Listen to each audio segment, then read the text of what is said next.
সিয়াম সাধনার মাধ্যমে আমরা কিভাবে তাকওয়া অর্জন করব, আমরা কিভাবে মুত্তাকি হব। আসুন, মুফাসসিরিনে কেরাম বলছেন রোজা রাখার কারণে খাবার খানাপিনা আমাদের বন্ধ থাকে, যৌন চাহিদা কম থাকে। এতে করে আমাদের হাইওয়ানি শক্তি যেটা আছে, পাশবিক শক্তি, আমাদের ভিতরে কিন্তু একটা হাইওয়ানি শক্তি আছে, আছে কি না? রোজা রাখার কারণে খাবার বন্ধ থাকে, দিনের বেলা খাবার কম হয়, যৌন চাহিদা কম থাকে, যার কারণে আমাদের পাশবিক শক্তি কমে যায়, রুহানি শক্তি বেড়ে যায়। জোরে বলেন সুবহানাল্লাহ। রুহানি শক্তি বেড়ে গেলে কি হবে আপনার? রুহানি শক্তি যখন বেড়ে যাবে, আপনি সারাদিন তো রোজা রাখলেন, 5 ওয়াক্ত ফরজ নামাজ আদায় করলেন, এরপরে 20 রাকাত আপনি তারাবি পড়লেন। 20 রাকাত পড়ার পরও আপনার মন চাইবে আরো 20 রাকাত পড়ি, আপনার মন চাইবে না আরো 20 রাকাত পড়ি, আপনার মন চাইবে না যদি সারা রাত দাঁড়িয়ে থাকতে পারতাম, আপনার মন চাইবে না কোরআন তেলাওয়াত শুনে মনটা তৃপ্ত হয় নাই। এভাবে করে যদি সুললিত কণ্ঠে সারা রাত তেলাওয়াতে কোরআন শুনি, তাহলে মনে হয় মনটা শান্তি হবে। রুহানি শক্তি যখন ডেভেলপ হয়ে যাবে আপনার ভিতরে, তখন আপনার অল্প আমলে, অল্প ইবাদতে আপনার মন শান্তি পাবে না, আপনার মনটা চাইবে সারা রাত আমি মাওলার সামনে দাঁড়িয়ে থাকি। যখন আপনার মনের ভিতরে এই ধরনের একটা উৎসাহ উদ্দীপনা ফিলিংস যখন তৈরি হবে, তখন আপনি অটোমেটিক্যালি আস্তে আস্তে করে মুত্তাকির কাতারে চলে যাবেন। 2 নাম্বার, রোজার কারণে খাবার এবং পানীয় যৌনক্রিয়া বর্জন করি আমরা। দিনের বেলায় এসব আমরা করি না, খাবার খাই না, পান করি না, স্ত্রী সহবাস আমরা করি না। তো মুফাসসিরিনে কেরাম বলছেন রোজাদার যখন দিনের বেলা খাবার বন্ধ করে দেয়, পানাহার বন্ধ করে দেয়, স্ত্রী সহবাস বন্ধ করে দেয়, যৌনাচার বন্ধ করে দেয়, এগুলো বন্ধ করে দেওয়ার কারণে বান্দার ভিতরে আল্লাহর একটা গুণ চলে আসে। আল্লাহ তাআলা খায় না, পান করে না, আল্লাহর এসব কিছুর প্রয়োজন হয় না। আল্লাহুস সামাদ, এই মানুষের যে গুণাবলী, এসব গুণাবলী থেকে আল্লাহ পুত পবিত্র, আল্লাহর এগুলোর কোনো প্রয়োজন নাই। বান্দা যখন দিনের বেলা খাবার বর্জন করে, পানাহার বর্জন করে, সহবাস বর্জন করে, তখন বান্দার ভিতরে আল্লাহর এই একটা গুণ চলে আসে। আরো জোরে। আর বান্দা সারাদিন রোজা রেখে যখন কিয়ামুল লাইল করে, রাত জেগে জেগে কোরআন তেলাওয়াত করে, তখন আল্লাহ বলেন আমি তো ঘুমাই না, লা তাখুযুহু সিনাতুন ওয়ালা নাওম। আল্লাহ শুধু ঘুমাই না তা নয়, আল্লাহর ঘুমের বাবু আসে না। তো বান্দা যখন সারাদিন সিয়াম সাধনা পালন করার পর রাত জেগে জেগে ইবাদত করে, নির্ঘুম রাত কাটায়, রাত জেগে আল্লাহর দরবারে কান্নাকাটি করে, তখন আল্লাহ বলেন আমার বান্দার ভিতরে আমার একটা গুণ চলে এসেছে, গুণকে তিনি বর্জন করেছেন। আমার গুণে যখন আল্লাহর বান্দা গুণান্বিত হয়েছে, তখন আল্লাহ বলেন এই বান্দাকে আমার মুত্তাকি বান্দার ভিতরে অন্তর্ভুক্ত করে।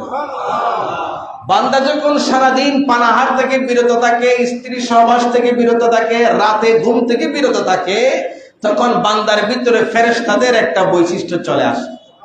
ফেরেশতারা খায় না, পান করে না, স্ত্রী সহবাস করে না।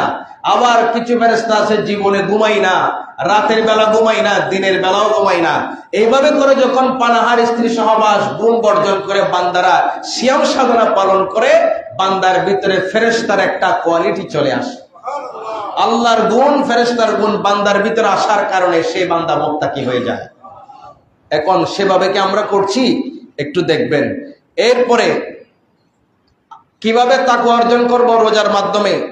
ক্ষুধা এবং তৃষ্ণার কারণে আমরা রোজা রাখলে ক্ষুধার্ত হই, আমরা রোজা রাখলে তৃষ্ণার্ত হই। ক্ষুধা এবং তৃষ্ণার কারণে মানুষের ভিতরে গুনাহ করার, পাপ করার প্রবণতা কমে যায়। এমনি ক্ষুধার্ত, শরীর ক্লান্ত, সে কি জানা করবে? সে কি গান শুনবে? সে কি আরেকজনকে পিটাবে? সে কি অন্যায় করবে? গুনাহ করার সে প্রবণতা রোজা রাখলে কমে যায় ক্ষুধা এবং তৃষ্ণার কারণে। এই রোজার কারণে মানুষ যখন গুনার পথ থেকে চলে আসে, গুনার পথ থেকে ফিরে আসে, তখন আল্লাহ তাআলা তাকে ভালোবেসে মুত্তাকি বানাইয়া দেয়। মনে থাকবে ইনশাআল্লাহ।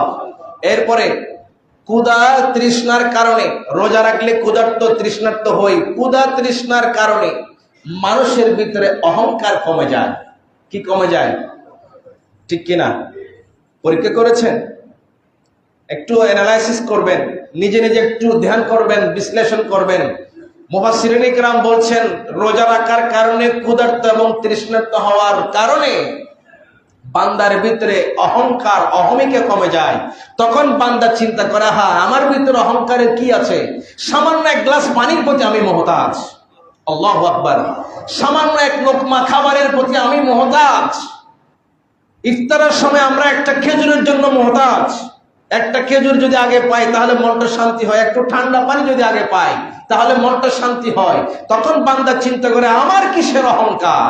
এক গ্লাস পানির প্রতি আমি যে মুহতাজ, একটা খেজুরের প্রতি আমি যে মুহতাজ, তাহলে আমার এই তো ক্ষুদ্র বিষয়ের প্রতি একজন বান্দা যদি মুহতাজ হয়, একজন বান্দা যদি মুখাপেক্ষী হয়, বান্দা তোমার আর আবার অহংকার কিসের? আল্লাহু আকবার। রোজা আমাদেরকে কি শিক্ষা দিচ্ছে? যখন বান্দার ভিতরে অহংকার চলে যায় তখন ওই বান্দা আল্লাহর প্রিয় বান্দার কাতারে, মুত্তাকিদের কাতারে চলে যায়। সুবহানাল্লাহ। আমার বন্ধুগণ, হযরতে লোকমান আলাইহিস সালাম, হযরতে লোকমান আলাইহিস সালাম সন্তানকে নসিহত করছেন, হে প্রিয় বৎস, হে ছেলে, যদি তুমি পেট ভরে খাও, যদি পেটটা কানায় কানায় ভরপুর করো, তাহলে তোমার কয়েকটা সমস্যা। কয়েকটা। প্রথম সমস্যা হলো চিন্তা শক্তি। আমাদের যে চিন্তা শক্তি, থিঙ্কিং পাওয়ার আছে, মানুষ যখন পেট ভরে গলা পর্যন্ত খায় তখন তার থিঙ্কিং পাওয়ার, চিন্তা শক্তিটা কমে যায়। মানুষ চিন্তা করতে পারে না, মানুষ গভীরভাবে চিন্তা করতে পারে না। 2 নাম্বার সমস্যা হলো, হযরত লোকমান বলছেন, হে সন্তান, তুমি যখন পেট ভরে খাবে, পেটটাকে যখন কানায় কানায় ভর্তি করবে, তোমার জ্ঞান প্রজ্ঞা এটা নিস্তব্ধ, নিস্তেজ হয়ে যাবে। তোমার ব্রেন আর কাজ করবে না, জ্ঞান তোমার কাজ করবে না, তুমি নিস্তেজ হয়ে যাবে। আপনারা চিন্তা করে দেখবেন, খেয়াল করে দেখবেন, যেদিন আপনি একটু ইফতারি বেশি খাবেন সেদিন নামাজের ভিতরে আপনি কোন ইমাম সাহেব কি পড়ছেন আপনার কোনো খেয়ালই নাই, আপনার জ্ঞান কাজ করতেছে না। হযরত লোকমান আলাইহিস সালাম সন্তানকে নসিহত করছেন, এরপরে সন্তান, তুমি যদি পেটটাকে কানায় কানায় ভর্তি করো, তোমার শরীরের অর্গানগুলো, তোমার শরীরের অঙ্গ প্রত্যঙ্গগুলো শক্তি কমে যাবে, হাঁটতে পারবে না, বসলে উঠতে পারবে না, ভালো করে রুকু সিজদা করতে পারবে না, সিজদা থেকে উঠলে ভালো করে দাঁড়াইতে পারবে না, রুকু থেকে উঠে তাদিল আর কান সোজা হয়ে দাঁড়াইতে হবে। তুমি যখন পেটটাকে খানায় খানায় ভর্তি করেছ, তোমার ভালো করে দাঁড়াইতে কষ্ট হবে, কোন রকম রুকু থেকে উঠে আবার কম সময় সিজদায় চলে যাবে, নামাজটা তুমি ভালো মতো পড়তে পারবে না। আল্লাহু আকবার। কে বলছেন? হযরত লোকমান আলাইহিস সালাম সন্তানকে নসিহত করছেন। তার জমানায়ও কিন্তু রোজা ছিল।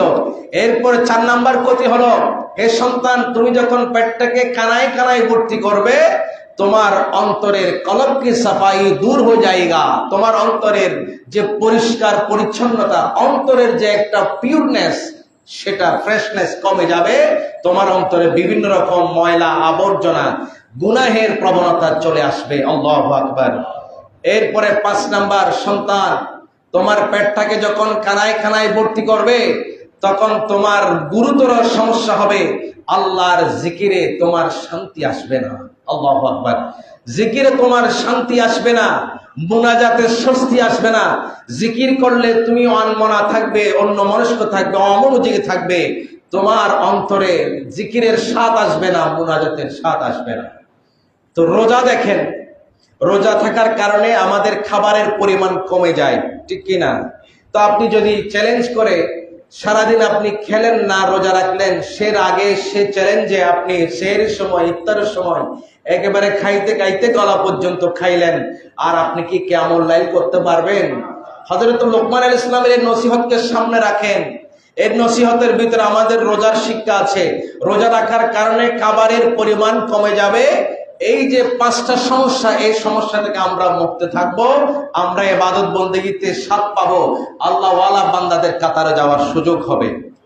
হযরতে ইমামে গাজ্জালী রাহিমাহুল বারি তার কিতাব আহইয়াউল উলুমুদ্দিনের 3য় খণ্ডে 218 পৃষ্ঠায় তিনি বললেন, পেট ভর্তি করে খাওয়া, পেট একেবারে কানায় কানায় পর্যন্ত খাওয়া, এটা হচ্ছে সব রোগের মূল। যারা বলেন নাউজুবিল্লাহ, এটা কি সব রোগের মূল। এরপরে আহিয়াউল উলুমুদ্দিন 221 পৃষ্ঠায় আবার তিনি বলছেন, পেট ভর্তি করে খাওয়া এটা সব রোগের মূল। আবার পেট কিছু খালি রাখা, পেটকে একেবারে ভর্তি না করা, এটা হচ্ছে রোগ থেকে মুক্ত থাকার মূল ভিত্তি। সুবহানাল্লাহ। রাসূল করিম সাল্লাল্লাহু আলাইহি সাল্লাম একটা হাদিসের মধ্যে এইভাবে বলেছেন যে তোমরা পেটকে 3 ভাগে ভাগ করো, এক ভাগে থাকবে খাবার, আর এক ভাগে থাকবে পানি, আর এক ভাগ থাকবে খালি। 2 ভাগ পূর্ণ হবে, 1 ভাগ খালি থাকবে। রোজা আমাদেরকে সে শিক্ষা দিচ্ছেন। এরপরে লাস্ট আর একটা পয়েন্ট বলবো, সেটা রোজার মাধ্যমে আমরা কিভাবে তাকওয়া অর্জন করতে পারি। রাসূল করিম সাল্লাল্লাহু আলাইহি সাল্লাম হাদিসে পাক ইরশাদ করেছেন, বুখারী শরীফে বর্ণিত হয়েছে, শয়তানকে আল্লাহ এমন ক্ষমতা দিয়েছেন, শয়তান বান্দার শিরায় শিরায় হাঁটে। শয়তান বান্দার মাবলাগিদ দাম, হাদিসের ভাষা। শয়তান বলেছিল, আল্লাহ তুমি তো আমাকে জান্নাত থেকে বিতাড়িত করেছো, চিরদিনের জন্য আমি মলউন হয়ে গিয়েছি, আমি অভিশপ্ত হয়ে গিয়েছি, আমি তোমার সব নিয়ামত থেকে বঞ্চিত হয়েছি। আল্লাহ আজকে তুমি সবগুলো নিয়ামত তুমি বন্টন করে দিচ্ছ তোমার গোটা সৃষ্টি জগৎকে। আমি তোমার কাছে আজকে এই মুহূর্তে একটা নিয়ামত চাই, সেটা হলো আমি যেন তোমার বান্দাদের রগে রগে হাঁটতে পারি, আমি যেন তোমার বান্দাদের রগে রগে শিরায় শিরায় যেন আমি চলাচল করতে পারি।